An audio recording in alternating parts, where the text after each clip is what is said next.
नमस्कार दोस्तों, मेरा नाम है अमित और आप है ज्ञान की फैक्ट्री चैनल के साथ। दोस्तों, हम लोग एक फार्मूले की सीरीज लेके चल रहे हैं जहाँ पे मैंने आपको मेंसुरेशन के फार्मूले बता दिए हैं और ज्योमेट्री के फार्मूले बता दिए हैं। आज हम उसी सीरीज़ के अंदर पढ़ने वाले हैं एचसीएफ और एलसीएम से रिलेटेड कुछ कॉन्सेप्ट्स और फार्मूले। मैं यहाँ पे ज़्यादा डिटेल में डिस्कस नहीं करूँगा क्योंकि मैं फार्मूले रिवीजन करवा रहा हूँ एक तरह से। जब मैं इन सब टॉपिक को पढ़ाऊँगा तो वहाँ पे मैं एक एक टाइप जो बन सकते हैं एचसीएफ एलसीएम से एकदम डिटेल में चर्चा करूँगा आप लोग से। तो आज हम पढ़ने वाले हैं एचसीएफ और एलसीएम। तो सबसे पहले हम एचसीएफ होता क्या है। तो एचसीएफ का जो फुल फॉर्म होता है वो होता है हाईएस्ट कॉमन फैक्टर। फैक्टर का मतलब क्या होता है? गुणन खंड। गुणन खंड, ऐसा कोई फैक्टर जो सबसे ज़्यादा हाईएस्ट हो। अभी मैं एग्जांपल की तरह से इसको समझेंगे। और एलसीएम क्या होता है? एलसीएम होता है least common multiple. Means number का कोई भी मल्टीपल हो और वो सबसे क्या होना चाहिए? लीस्ट होना चाहिए। तो ये इनके फुल फॉर्म हो गए। बाकी हम डिटेल देखते हैं कि जैसे कि हमारे सामने है कि अगर हमें पूछा जाए कि एचसीएफ ऑफ 4 और 8 का एचसीएफ क्या होगा तो आप कैसे निकालेंगे। एक तो तरीका है कि 4 का आपने क्या कर लिया, फैक्टर कर लिया, तो आपको 4 का फैक्टर कितना मिला? 1 मिला और 4 मिला। उसी तरह अगर आप 8 का फैक्टर करेंगे तो आपको 1 मिलेगा, 2 मिलेगा और 4 मिलेगा और खुद 8 मिलेगा। ये 4 के फैक्टर हो गए। लेकिन आप यहाँ पे ऐसा कोई नंबर लेंगे जो दोनों में कॉमन हो, क्योंकि कॉमन टर्म आ रहा है, दोनों में कॉमन हो और हाईएस्ट भी है। तो आप कहेंगे 1 1 तो कॉमन है लेकिन हाईएस्ट नहीं है, तो हम क्यों ना 4 को ले लें। 4 दोनों में कॉमन भी है और हाईएस्ट ही है। तो हमारा एचसीएफ क्या हो जाएगा? एचसीएफ हमारा हो जाएगा 4। एचसीएफ कितना हो जाएगा? 4 हो जाएगा। तो क्या सर हम इसी तरह से एचसीएफ निकालेंगे? नहीं, बिल्कुल नहीं। आपको इस तरह से फैक्टराइज करके निकालने की ज़रूरत नहीं है। एचसीएफ निकालने के जो सबसे आपने बेसिक मेथड पढ़ रखा होगा, आपने डिवीजन मेथड पढ़ रखा होगा। डिवीजन मेथड में हम क्या करते थे? एक डिजिट को दूसरी डिजिट से डिवाइड करते थे। तो आप 4 दूनी 8, ये जो 4 है वो 8 को पूरी तरह से काट ले रहा था हमारे। इसका मतलब क्या है कि 4 जो हमारा क्या है, ये हमारा एचसीएफ है। एक तो ये तरीका है। अभी मैंने दो दो का लेके चल रहा हूँ। अभी मैं 3 4 जो भी जितने भी हो सकते हैं वो सब समझाऊंगा। एक तो तरीका ये है। एक कॉन्सेप्ट है एचसीएफ से जुड़ा हुआ जो आपको आना चाहिए कि एचसीएफ हमें क्या किसका निकालना था? 4 और 8 का निकालना था। तो एक तो डिवीजन मेथड से मैंने देख ही लिया। बाकी ये कौन सा मेथड था? ये फैक्टराइज मेथड था। फैक्टराइज मेथड, फैक्टराइज मेथड से थोड़ा सा कठिन हो जाता है निकालना और टाइम टेकिंग हो जाता है। तो आप सबसे अच्छा जो डिवीजन मेथड है आप वहाँ पे अप्लाई कर सकते हैं और इस कॉन्सेप्ट को समझ लेंगे तो सबसे सही तरीका मुझे ये लगता है, अगर नंबर पास पास हो। तो कभी भी जो नंबर होते हैं, कितने भी नंबर हो, 2 3 4 कितने भी हो नंबर, जो एचसीएफ होगा, जो एचसीएफ होगा वो हमेशा उनके डिफरेंस के बराबर होगा या उनका कोई एक फैक्टर होगा। मैंने क्या बोला? एचसीएफ है तो डिफरेंस होगा। अगर डिफरेंस नहीं हुआ तो उसका कोई फैक्टर होगा। या तो डिफरेंस चेक कर लो और डिफरेंस नहीं हुआ तो उसका एक फैक्टर होगा। तो हमने इसका जब डिफरेंस चेक किया तो हमें 4 मिला। क्या ये 4 इसको डिवाइड कर रहा है? बिल्कुल कर रहा है। 8 को कर रहा है? बिल्कुल कर रहा है। तो ये 4 हमारा क्या हो गया? एचसीएफ हो गया। अगर ये सपोज 4 नहीं करता तो हम 4 के भी फैक्टर बनाते हैं। क्या बनता है? 2 बनता है। 2 गुणे 2, इस तरह के हम चेक करके जाते हैं। चलिए एक और एग्जांपल से समझने की कोशिश करते हैं और डिटेल के अंदर इस सब चीज़ों को।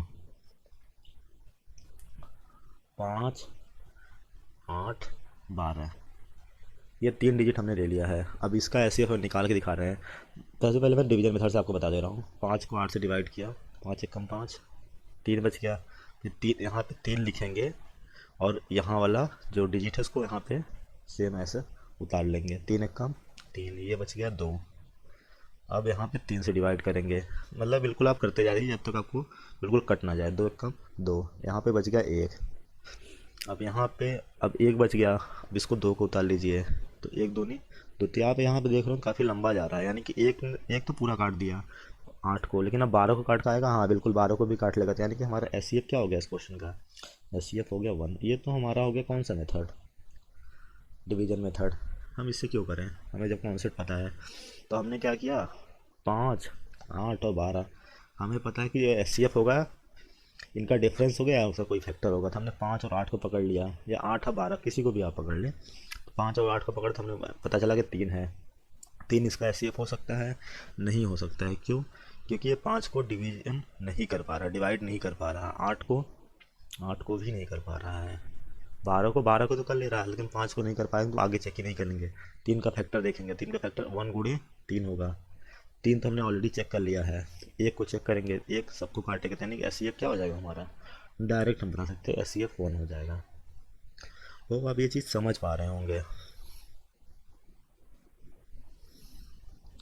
चलिए अब हम कुछ और चीज़ें देखते हैं जो कि एस सी एफ से जुड़ी हुई चीज़ें हैं। सपोज आपके पास कोई क्वेश्चन है, मैं यहाँ पे ले रहा हूँ 2 के पावर 3 इंटू 5 के पावर 3 इंटू 7 के पावर 3,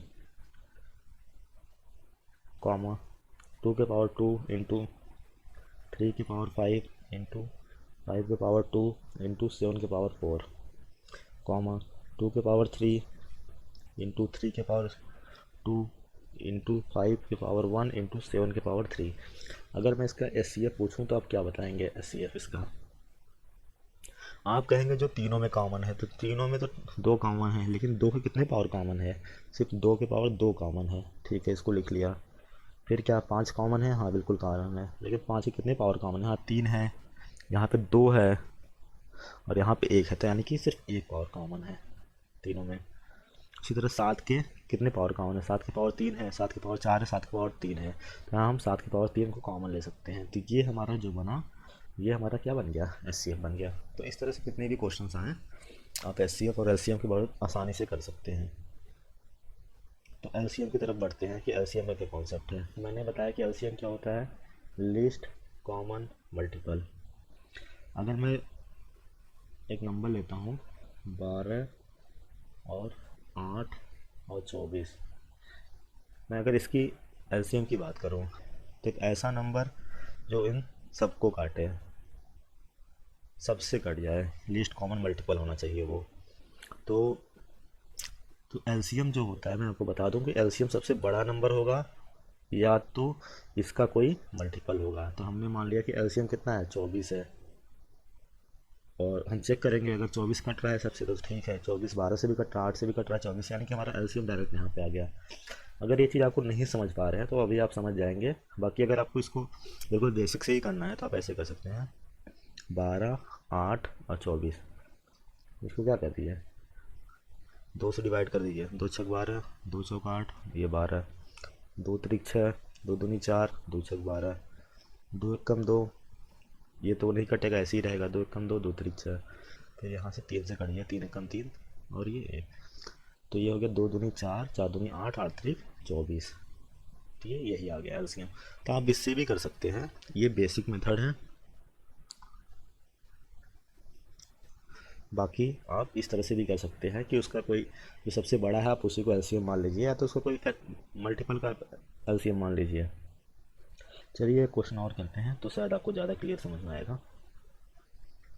कोई भी क्वेश्चन ले लेते हैं, 8 12 16 और मान लीजिए हमने ले लिया 6, ये एक ले लिया। अब इसका एलसीएम कैसे निकालेंगे? तो एक तो तरीका है कि आप इस बेसिक मेथड से जाएं और निकाल लें। दूसरा जो हमारा सबसे बेहतरीन तरीका है कि आप इस मेथड को फॉलो करिए। हमने मान लिया कि एलसीएम कितना है, 16 होगा, क्या है 16 कट रहा है 8 से, कट रहा है, तो 8 के मल्टीपल में आ रहा है, 12 के मल्टीपल में नहीं आ रहा है। तो 12 के मल्टीपल में ऐसा क्यों नहीं आ रहा था? क्योंकि 16 को हम क्या लिख सकते हैं, 2 के पावर 4 लिख सकते हैं। अब 12 में क्या है, 2 दूनी 4, 2 दूनी 4, 4 त्रिक 12, यानी कि 2 बार तो आ चुका है, लेकिन 3 एक बार भी नहीं आया है, तो अब 3 एक बार ला दीजिए, ठीक है। 8 का मैंने चेक कर लिया, 12 का चेक कर लिया, 16 ऑलरेडी हमने लिख रखा है, 6 का चेक कर लेते हैं। 6 क्यों नहीं कट रहा था, 6 में 2 गुणे 3 आता है, 2 आ चुका है, 3 भी आ चुका है, तो यानी कि अब हम इसको नहीं लिखेंगे, 16 त्रिक 48, अब 48 डायरेक्ट आप आंसर मार सकते थे। या आप बिल्कुल कॉमन सेंस लगा के सोच लीजिए कि 12 और 16 6, 16 होगा नहीं तो 16 दोनों 32, 32 होगा क्या, 32 भी नहीं होगा, 16 त्रिक 48, 48 होगा क्या, हाँ 8 से भी कट रहा है, 12 से भी कट रहा है, 6 से भी कट रहा है, तो 48 हमारा एलसीएम हो गया। ऐसे भी सोच सकते हैं बिल्कुल। तो ये बेसिक फंडा आप एलसीएम एचसीएफ का समझ पा रहे होंगे। अब हम देखेंगे कि अगर कोई फ्रैक्शन में हमारा आ जाता है वैल्यू, उसका हम कैसे निकालेंगे एलसीएम। अगर हमसे पूछ लिया जाए कि फाइंड द एलसीएम ऑफ 3/4, 3/5, 3/4, 2/1, 2/1 और 3/2, ये हमारा दे दिया गया। एलसीएम पूछ दिया जाए या इसी की जगह एचसीएफ पूछ दिया जाता है, कुछ भी पूछ दिया जाए तो आपको कोई दिक्कत वाली बात नहीं है। अगर आप कभी भी इस तरह का टर्म आए तो आप क्या करिए, इसका डायरेक्ट फार्मूला होता है एलसीएम। अगर आपको निकालना है तो जो ऊपर वाले टर्म हैं उनका आप एलसीएम निकाल लीजिए। Means LCM of 3,3,2,3, 3,3,2,3 divide by क्या कर दीजिए आप, एस सी एफ से डिवाइड कर दीजिए उसके एस सी एफ ऑफ जो नीचे बचा 5,4,1,2। अगर यही हमें इसी नंबर का एस सी एफ निकालना होगा तो क्या करते हैं, ऊपर एस सी एफ ले लेते हैं। S C F of 3,3,2,3 divide by L C M. अब यहाँ नीचे एल सी एम आ जाएगा, एल सी एम ऑफ 5,4,1,2। तो इस तरह से निकाल लेंगे। अब देखो इसका एलसीएम क्या आ जाएगा, 3,3,3, 3,3, 2,3। तो 3 हमने मान लिया, 3 दूनी 6, 6 कट रहा है बिल्कुल, तो एलसीएम हमारा ऊपर 6 आ गया नीचे। अब देखो नीचे हमारा जो ये 1 है ना, ये 5 है, 4 है, 1 है, 2 है, तो इसका एलसीएम क्या आ जाएगा, तो 1 आ जाएगा इसका एलसीएम। ठीक है, तो ये हमारा कितना हो जाएगा, 6 हो जाएगा। 1 क्यों आया, कि आप किसी का भी डिफरेंस ले लीजिए, और 1 देखो सबसे छोटी संख्या भी है, और सबसे छोटी संख्या का ही कोई फैक्टर होता है डिफरेंस का। तो 5 में से 4 गया, एक का कोई एक होगा या तो एक का फैक्टर होगा, तो इसका क्या हो जाएगा एस सी एफ 3,3,2,3। तो इसका भी डिफरेंस 1 होगा, तो एस सी एफ कितना हो जाएगा, 1 हो जाएगा। क्यों, क्योंकि 1 ही है जो सबको काट सकता है, जो सबसे हाईएस्ट है। अब इसमें क्या हो जाएगा एल सी एम 5,4,1,2, तो इसका एस सी एफ कितना हो जाएगा। अब यहाँ पे ये मत करिएगा कि 1/6 कर दीजिए, नहीं वो गलत हो जाएगा आपका। तो आप हमने मान लिया 5 होगा, 5 तो जाएगा नहीं, फिर 10, 10 भी नहीं जाएगा, 15, 15 भी नहीं जाएगा, 20, हाँ 20 चला जाएगा, 20 4 से भी जाएगा, 1 से भी जाएगा, 2 से जाएगा, तो 20 हमारा एलसीएम हो गया इस क्वेश्चन का। तो हमारा एचसीएफ कितना आ गया, 1/20। ठीक है, तो आप इस चीज़ को समझ पा रहे होंगे कि फ्रैक्शन का हम एलसीएम और एचसीएफ कैसे निकालते हैं। चलिए फिर आगे बढ़ते हैं। अगर हमें दे दिया जाए कि ये आपको एलसीएम और एचसीएफ निकालना है डेसिमल का, तो इसके बहुत सारे मेथड हो सकते हैं, लेकिन आप एक क्या काम करिए कि आप इसको नॉर्मल तरह से ट्रीट करिए। एक ऐसे नंबर से मल्टीप्लाई करिए, इन सभी को एक ऐसे नंबर से मल्टीप्लाई करिए कि ये बिल्कुल डेसिमल हट जाए और इंटीजर में चेंज हो जाए वैल्यू। हमको यहाँ पे डेसिमल हटाना है, तो यहाँ पे हम क्या करें, 1000 से गुणा कर दें। क्यों, क्योंकि यहाँ पे सब में एक ही डिजिट से गुणा करना है, बाद में हम क्या करेंगे उसी से भाग कर देंगे, तो उससे हमारा क्या होगा, आंसर बैलेंस हो जाएगा। तो हमने क्या किया, 2.4 इंटू 1000 कर दिया। इसी तरह से इसमें 0.072 इंटू 1000 कर दिया। इसी तरह से इसमें 1.08 इंटू 1000 कर दिया। तो ये क्या हो जाएगा, 2400 हो जाएगा। इसमें तो कोई दिक्कत नहीं है। ये कितना हो जाएगा, 72 हो जाएगा। ये कितना हो जाएगा, 108। देखिए अगर आपको इसमें कन्फ्यूजन होगा कि पॉइंट कहाँ लगाएं कहाँ ना लगाएं, तो आप ऐसे कर लीजिए करिए, 108 लिखिए, बाकी 3 जीरो लगा दीजिए, और 2 पॉइंट के बाद जीरो लगा दीजिए। यानी कि ये इसका तो कोई मतलब नहीं है, मतलब हमारा मिलकर कितना आ गया, हमारा हमारा ये आ गया 1080, 1080। अगर इस तरह से आपको कन्फ्यूजन हो तो आप कर लीजिए इस तरह से। बस अब इसके अलावा आपको जो भी पूछे इसमें आप यहाँ से आराम से निकाल सकते हैं। एलसीएम एचसीएफ 2400, 72, 1080 का जो भी पूछे आप आराम से निकाल लीजिए, कोई दिक्कत वाली बात नहीं है। अब सपोज इस क्वेश्चन में, अब यहाँ तो आप निकाल लेंगे ना, यहाँ तो कोई मुझे बताने की ज़रूरत नहीं है। आप सिंपली जो भी आए आप वहाँ निकालिए, और फिर लास्ट में क्या करिएगा, 1000 से उसको भाग कर दीजिएगा, तो आपका आंसर आ जाएगा वो। इसी तरह इसमें देखिए आप, इसमें मैंने क्या किया कि 100 से गुणा कर दिया, तो ये कितना बन गया, 80 बन गया। ये कितना बन गया, 4 बन गया और ये कितना बन गया, 200 बन गया। बस अगर मैं इसकी एलसीएम की बात करूं, आप इसको ऐसा नहीं कि आप इसको सिंप्लीफाई कर रहे हैं, नहीं बिल्कुल सिंप्लीफाई मत करिएगा, नहीं तो आपका आंसर गलत हो सकता है। तो एलसीएम कितना हो गया, एलसीएम हो गया आपका 2 से तो होगा नहीं, क्यों, 8 3 24, 8 2 16 नहीं, 400, हाँ 400 हो सकता है, 8 5 40, हाँ 400 हो जाएगा, 400 हो जाएगा आपका एलसीएम। लेकिन आपने 100 से सब में क्या किया था, मल्टीप्लाई किया था, तो यहाँ पे 100 से डिवाइड करेंगे तो हमारा कितना आ जाएगा, 4 आ जाएगा। अगर मैं यहाँ पे एस की बात करूँ इसी क्वेश्चन में, तो एस निकालना है हमको 80, 4 और 200 का। तो हमने क्या किया, 4 सबसे जो छोटी संख्या है वो क्या डिवाइड कर रही है इन सबको, तो अब देखेंगे हाँ 4 80 को भी कर रही है, 200 को भी कर रही है, तो एस हमारा 4 हो गया। लेकिन एस 4 नहीं हुआ एक्चुअल में, हमें 100 से डिवाइड भी करना पड़ेगा। तो ये कितना आ जाएगा, 0.04। आप इसी तरह यहाँ पे भी कर लेंगे तो आपका आंसर आ जाएगा, कोई दिक्कत वाली बात नहीं है। अब हम देखेंगे कुछ जो रिलेशंस होते हैं एलसीएम एचसीएफ में, वो क्या होता है। अगर दो नंबर दिया हुआ है n1 गुणे n2, दो नंबर है हमारे n1 n2, तो इसका जो एलसीएम एचसीएफ का रिलेशन होता है वो LCM of 2 number into HCF of 2 number. ये बहुत ही इंपॉर्टेंट रिलेशन है।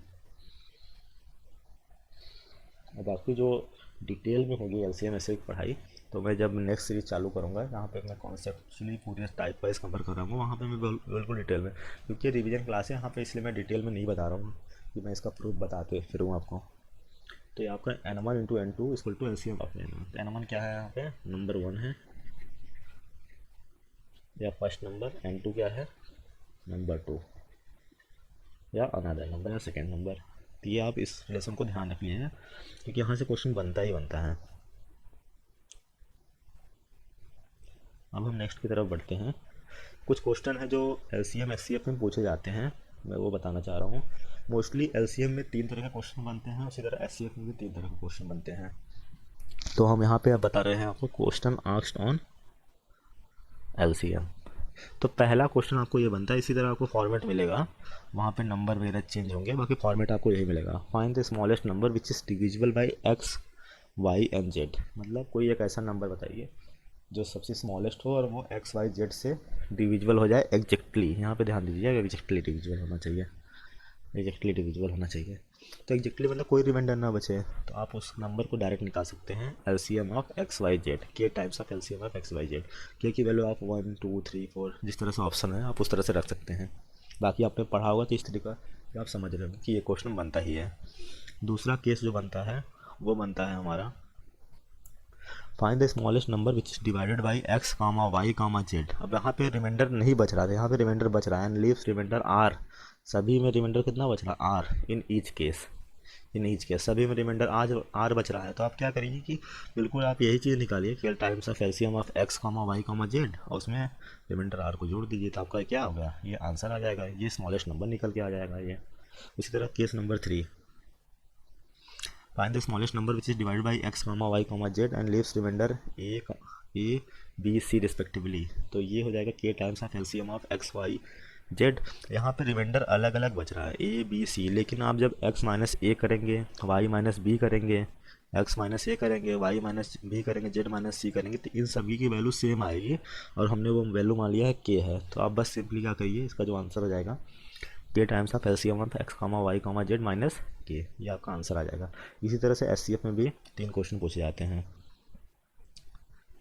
Find the largest number which can be divide by x comma Y comma z which is exactly divisible. Exactly divisible हो और वो लार्जेस्ट नंबर पूछ रहा है, तो आप क्या करेंगे कि एचसीएफ निकाल लीजिए। वहाँ पे स्मॉलेस्ट पूछ रहा था, यहाँ पे लार्जेस्ट पूछ रहा है, तो आप यहाँ पे एचसीएफ निकालेंगे, HCF of x comma Y comma z, सीधा सीधा answer. Find the largest number which can, दूसरा केस हम देखते हैं कि भाई find the largest number which can be divide by x comma Y comma Z and leaves remainder R in each case. इसमें भी रिमाइंडर आर बच रहा है, लेकिन आपने क्या पूछा है हमसे, लार्जेस्ट नंबर पूछा है, तो हमने क्या किया, एक्ससीएफ ऑफ सीधा सीधा ऐसे x minus y, y minus z और जेड माइनस एक्स, ये मोड में सारी वैल्यू रहेंगी, तो आप इसको मोड में कर लीजिए, ये वैल्यू सारी मोड में रहेंगी। कहने का मतलब ये निगेटिव आपको कंसिडर नहीं करना है, हमेशा पॉजिटिव डिफरेंस कंसिडर करना है पॉजिटिव में। उसी तरह केस नंबर 3 है, find the largest number which can be divide by x comma Y comma Z and leaves remainder A comma B comma C, मतलब सब में अलग अलग रिमाइंडर आ रहा है। तो आप क्या करिए, एचसीएफ ले लीजिए, एचसीएफ ऑफ